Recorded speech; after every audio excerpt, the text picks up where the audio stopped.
नमस्कार दोस्तों, स्वागत है आपका अपने चैनल, आपके अपने परिवार ज्ञान सागर एक यात्रा में। सबसे पहले दोस्तों, आप लोगों से मैं क्षमा चाहूँगी यदि आपको पीछे से कोई भी डिस्टर्बेंस आती है, कोई भी आवाज़ आती है, तो आपने क्या करना है, आपने करना है सभी चीज़ों को दरकिनार और पूरे वीडियो को ध्यानपूर्वक सुनना है। तो नमस्कार दोस्तों, आज हम शरीर में मौजूद 7 ऊर्जा चक्रों की यात्रा पर चलेंगे। तो तैयार हैं आप लोग? तो आइए चलते हैं हम आगे की ओर। ये चक्र हमारे शरीर में ऊर्जा के प्रवाह को नियंत्रित करते हैं और हमें आत्मिक शुद्धता, मानसिक शांति और शारीरिक संतुलन प्रदान करते हैं।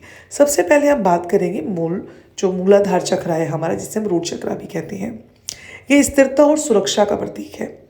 यह चक्र रीढ़ की हड्डी के मूल में स्थित होता है और पृथ्वी तत्व से जुड़ा होता है। यह हमारे अस्तित्व, सुरक्षा और स्थिरता का प्रतीक है। जब यह संतुलित होता है तो हम आत्मविश्वास से भर जाते हैं। इसका जो मंत्र है वो है लम। तो हम मंत्रों के बारे में किसी और वीडियो में बात करेंगे। सबसे पहले जब हम इसकी साधना करते हैं तो ध्यान करें। हमें जो ध्यान करना है वह करना है लाल रंग का ध्यान करें और पृथ्वी से जुड़ने वाले अभ्यास को करें।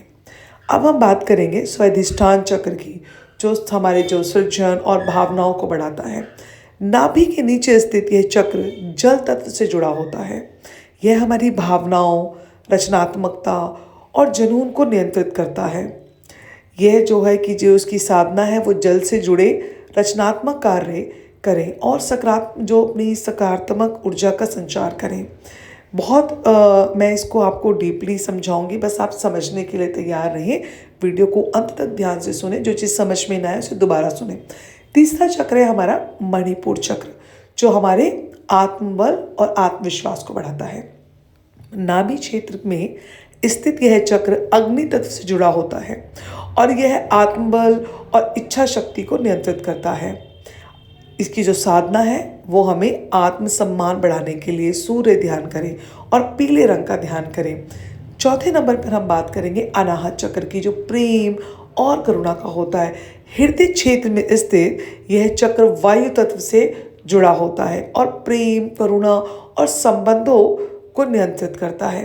इसकी जो साधना है वह दूसरों के प्रति प्रेम और दया भाव रखें और हरे रंग का ध्यान करें।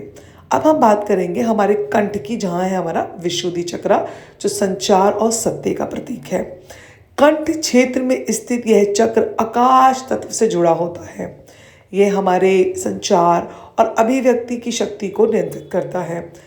इसकी जो साधना है वो है सच बोलें, गायन करें और नीले रंग का ध्यान करें।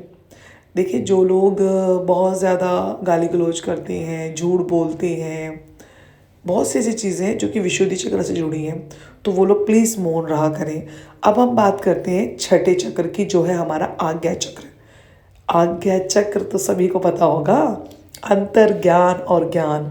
तो मस्तिष्क, जो हमारा माथा होता है, मस्तिष्क जो होता है, उसके मध्य में स्थित है ये चक्र चेतना और अंतर ज्ञान का प्रतीक है। यह आत्मज्ञान और उच्च बुद्धि को विकसित करता है, जिसका कि मैं मंत्र आपको ज़रूर बताऊंगी। इसका मंत्र है ओम। और इसकी जो साधना है वो ध्यान करें, मौन का अभ्यास करें और दिव्य ज्ञान को जो है अपना आत्मसात करें। तो ये यहाँ तक तो आपको बात समझ में आ गई, जो मैंने आपको समझाई कि आपको किस प्रकार से ध्यान साधना करनी है और किस किस रंग भी मैंने आपको बताए। तो अब हम बात कर लेते हैं सहस्त्र चक्र की, जो कि 7वां चक्र है हमारा। तो जो सहस्त्र चक्र है वो है हमारा आध्यात्मिक जागरण का, जो सिर के शीर्ष पर स्थित होता है। यह चक्र ब्रह्मांडीय ऊर्जा से जुड़ता है और आत्मज्ञान व आध्यात्मिक उन्नति का प्रतीक है। अब आप ये तो समझ गए होंगे कि इसका जो मंत्र क्या है, अहम ब्रह्मास्मि, यानी कि जो इंसान यहाँ तक पहुँच गया तो भाई वो तो स्वयं में भगवान हो गया। तो जो इसकी साधना है वो है ध्यान, ध्यान और सिर्फ ध्यान। ब्रह्मांडीय ऊर्जा से जुड़ें और आत्म साक्षात्कार का जो है वो उसको जो है प्राप्त करें। सातों जो चक्र होते हैं, सातों चक्रों को जागृत कर हम अपने जीवन में संतुलन, ऊर्जा और आध्यात्मिक उन्नति प्राप्त कर सकते हैं। ध्यान, प्राणायाम और सकारात्मक सोच के माध्यम से हम अपने ऊर्जा केंद्रों को सक्रिय कर सकते हैं। अगर देखो, अगर आपको ये वीडियो बहुत अच्छी लगी है ना, तो उसको फटाफट लाइक कर दें और सब्सक्राइब ज़रूर कर दें। तो चलिए अब थोड़ा-सा हम जो है ना अपने जीवन में जो हमारे ऊर्जा के प्रभाव कैसे हैं, हमारी जो ऊर्जा है हमारे जीवन को कैसे आकार देती हैं, तो आइए हम इस विषय में भी बात कर लें। तो थोड़ा-सा तो आज इस विषय में बात करना भी ज़रूरी है, क्योंकि जब हम चक्रों के बारे में बात कर रहे हैं, तो ऊर्जा के बारे में बात कैसे ना करें। ऊर्जा यानी कि एनर्जी के प्रभावों के बारे में हमारी सोच, भावनाएं और कर्म, ये सभी ऊर्जा के रूप होते हैं। सही ऊर्जा हमारे जीवन को ऊंचाइयों तक ले जा सकती है, जबकि नकारात्मक ऊर्जा हमें नीचे गिरा सकती है। तो आइए हम समझते हैं कि ऊर्जा का हमारे जीवन पर क्या प्रभाव पड़ता है और इसे सकारात्मक यानी पॉजिटिव कैसे बनाएं। सबसे पहले तो देखिए, ऊर्जा जो है ना वो हमारा मानसिक स्वास्थ्य है। हमारी सोच और हमारी भावनाएं ऊर्जा का निर्माण करती हैं। जब हम सकारात्मक सोचते हैं यानी पॉजिटिव सोचते हैं, तो हमारी जो ऊर्जा है वो उच्च होती है, जिससे हमें आत्मविश्वास और शांति मिलती है। और जो नकारात्मक ऊर्जा के प्रभाव है उसमें क्या होता है, तनाव, चिंता और हमेशा एक भय बना रहता है। भय जो है ना वो बढ़ता जाता है, आत्मविश्वास कमज़ोर हो जाता है, जीवन में अस्थिरता महसूस होती है। और सकारात्मक ऊर्जा को कैसे बढ़ाएं, उसके लिए हमें प्रतिदिन ध्यान करना ही होगा। कृतज्ञात रहे, हमेशा ग्रैटिट्यूड जो है ग्रैटिट्यूड पे करें। हमेशा इसका अभ्यास करें कि आपको हमेशा ना हर चीज़ के लिए ऊपर वाले का शुक्रिया अदा करना है। अगर आपके साथ किसी ने गलत भी कर दिया है तो भी शुक्रिया अदा करो, इसमें भी कुछ अच्छा ही है। सकारात्मक विचारों और शब्दों का प्रयोग करो, कभी गलत मत बोलो, पॉजिटिव बोलो। कोई हमारे साथ गलत भी कर रहा है ना, पॉजिटिव रहो, आपको पॉजिटिव रहना। देखिए, मैं मानती हूँ कि कई बार हमें गुस्सा आता है, चीज़ें खराब हो जाती हैं, तो हम कुछ ना कुछ गलत भी बोल देते हैं, गाली भी दे देते हैं। ऐसा होता है क्योंकि हम इंसान है ना। लेकिन हमने एक क्षण में ये बोला, हमें गुस्सा आया, कुछ ऐसा हुआ जो कि हमारी सोच से परे था, लेकिन हमें उसके कुछ ही पल बाद ये भी एहसास हो जाना चाहिए कि कहीं ना कहीं मैं अपनी ऊर्जा को ख़राब कर रहा हूँ। आइए हम ऊर्जा और हमारे संबंध के बारे में, जो हमारा रिलेशनशिप है वो ऊर्जा के साथ कैसा होना चाहिए और है। देखिए, हमारे जो संबंध भी है ना वो ऊर्जा पर निर्भर करते हैं जीवन में, कि आप किसके साथ जुड़ रहे हैं, कैसा जुड़ रहे हैं। तो देखिए, बहुत ज़रूरी है ऊर्जा और हमारे संबंध, जो हमारे जो रिलेशन होते हैं वो दूसरे। देखिए, जो ऊर्जा हम में है ऐसे ही ऊर्जा सामने वाले में भी तो होगी ना, नेगेटिव या पॉजिटिव। तो हमारे संबंध भी ऊर्जा पर निर्भर करते हैं। जब हम प्रेम, करुणा और सहानुभूति से भरे होते हैं तो हमारे संबंध मधुर होते हैं। नकारात्मक ऊर्जा के प्रभाव क्या होते हैं, झगड़े और मनमुटाव बढ़ते हैं, रिश्तों में दूरी आ जाती है, लोगों से जुड़ने में कठिनाई होती है। कई लोग होते हैं ना, बोलते हैं मैं जल्दी से लोगों से नहीं जुड़ सकती, या मैं नहीं जुड़ पाता, मेरे को नहीं होता, क्योंकि उनकी ना कहीं जो एनर्जी होती है वो बहुत लो होती है। और सकारात्मक ऊर्जा वाले लोग कैसे होते हैं, वो दूसरों के प्रति प्रेम और सम्मान रखते हैं, ठीक है, क्षमा और सहानुभूति का अभ्यास करते हैं। नकारात्मक लोगों के वातावरण से हमेशा बचते हैं। उन्हें कोई गलत भी कह देते हैं ना, उनको अगर कुछ देर के लिए दिल भी दुखता है तो वो माफ़ कर देते हैं। उनमें ग्रेटिट्यूड बहुत होता है, वो बहुत ग्रेटिट्यूड पे करते हैं, हमेशा मतलब हर चीज़ के लिए शुक्राना करते हैं और हमेशा सकारात्मक रहते हैं। और उनके रिलेशन लोगों से जल्दी बन जाते हैं। वो इतने डाउन टू अर्थ होते हैं कि वो जहाँ होते हैं, जैसे होते हैं, वैसे ही हो जाते हैं। उन्हें ना ये नहीं होता कि अगर मैं कहीं मतलब कहीं किसी छोटे इंसान के साथ है, किसी गरीब के साथ है, तो वहाँ बड़ी बड़ी बातें करें। नहीं, वो लोग हमेशा उनके साथ ज़मीन पे बैठ के रोटी खा लेंगे। अगर कहीं ऊंचे में बैठे हैं तो उनके साथ वैसे बैठ जाएंगे। तो ये बहुत ऊर्जा का प्रभाव होता है, इसीलिए उनके रिलेशन सबसे अच्छे होते हैं। वो सबके साथ अपना रिश्ता जोड़ लेते हैं। लेकिन नकारात्मक सोच वाले, अगर उनके लिए आप कितना मर्जी अच्छा कर दोगे ना, उसके बावजूद भी वो पता है क्या करेंगे, उसके बावजूद भी वो कमी निकाल देंगे, हर चीज़ में कमी निकालेंगे। उनको क्योंकि उनकी ऊर्जा इतनी लो है, इतनी सोच उनकी नेगेटिव है कि वो हर चीज़ में आपको कमी निकालेंगे। अच्छा, ऊर्जा और हमारा जो शारीरिक स्वास्थ्य है वो कैसा हो, उस बारे में भी मैं आपको समझाती हूँ। हमारी जो ऊर्जा होती है ना, उसका सीधा असर जो होता है ना वो हमारे शरीर पर पड़ता है।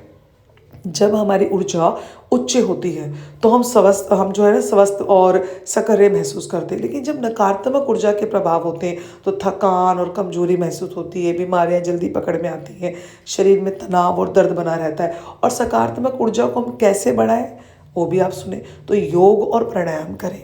शुद्ध और सात्विक भोजन करें, प्रकृति के साथ समय बिताएं। कई बार क्या होता है कि जो लोग सकारात्मक सोच के होते हैं, बहुत ध्यान मेडिटेशन करते हैं, लोगों को भी कराते हैं, तो उनके साथ में तो क्या होता है कि वो जल्दी जल्दी बीमार पड़ जाते हैं, क्योंकि वो कहीं ना कहीं दूसरे लोगों को जब वो सुनते हैं, उनकी जो एनर्जी होती है वो उनको भी इफ़ेक्ट करती है। तो कई लोग ये ना मेरे से क्वेश्चन करें कि हाँ भाई मैडम, हम तो ध्यान करते हैं, मेडिटेशन करते हैं, हम लोगों को भी कराते हैं और हम मेडिटेशन सेंटर जाते हैं, लेकिन फिर भी हमारे साथ कष्ट है, हमारे साथ में ये हो रहा है वो हो रहा है। तो उस विषय में मैं एक दिन मतलब एक कोई ना कोई एक वीडियो ज़रूर बनाऊंगी, मगर उनको मैं छोटे और सरल शब्दों में यही समझाऊंगी कि जब आप अपना ऊर्जा के साथ हम एक तरह से खेल रहे हैं ना, तो जब आप सामने वाले बंदे की बात सुनते हैं, उन्हें गाइड कर रहे हैं, आप एक एज ए मास्टर उनको मेडिटेशन सिखा रहे हैं, उनके टच में, तो क्या होगा, वो उनकी एनर्जी आपको कहीं ना कहीं तो इफेक्ट करेगी ना। तो इसके लिए आप तैयार रहें और आप उनसे भी ज़्यादा मेडिटेशन करें, और आपको अपना ऑरा क्लीन भी करना आना चाहिए, ठीक है। तो आइए, ऊर्जा हमारी सफलता में क्या है वो भी आपको समझो, किस तरह का साथ देती है। हम जो ऊर्जा ब्रह्मांड में भेजते हैं ना, जो भी भेजते हैं, जैसा भी भेजते हैं, वही हमें वापस मिलती है। यदि हम अपने लक्ष्यों के प्रति सकारात्मक ऊर्जा रखते हैं तो सफलता अवश्य मिलती है। नकारात्मक ऊर्जा के प्रभाव क्या होते हैं? कार्यों में असफलता मिलती है, प्रेरणा की कमी महसूस होती है और अवसरों का लाभ हम नहीं उठा पाते। और सकारात्मक ऊर्जा को हम कैसे बढ़ाएं, ये भी सुन लीजिए। आत्मविश्वास और समर्पण बनाए रखें, ठीक है। अपना जो है विजुअलाइजेशन को जो है और सकारात्मक संकल्प का जो अभ्यास है उसको बढ़ाएं, अपने कार्यों के प्रति समर्पित रहें। अच्छा, ऊर्जा को संतुलित करने के भी मैं आपको उपाय बताती हूँ। देखिए, ध्यान करें, मेडिटेशन यानी कि प्रतिदिन ध्यान करने से ऊर्जा शुद्ध और केंद्रित रहती है। सात्विक जीवन शैली शुद्ध जो अपना है वो रखें, शुद्ध आहार करें, सकारात्मक सोच और आध्यात्मिकता अपनाएं। ऊर्जा केंद्र जो आपके चक्र को है वो उनको सक्रिय करें। योग मंत्र और प्राणायाम से चक्रों को संतुलित करें। वातावरण को शुद्ध करें, घर में धूप दीप और मंत्रों का जाप करें, कपूर जलाएं और संगीत का ध्यान करें। संगीत का ध्यान ये नहीं कि आप कोई भी बेढंगा सा म्यूजिक चलाया, नहीं, सकारात्मक और ऊर्जा वाले लोगों के साथ रहें और उसी प्रकार की आप संगति भी करें, ठीक है। अच्छा, तो कैसा लगा आपको वीडियो? तो जीवन में ऊर्जा का जो प्रभाव है वो बहुत गहरा होता है। हम जैसा सोचते हैं, महसूस करते हैं और कर्म करते हैं ना, वही हमारी ऊर्जा को तय करता है।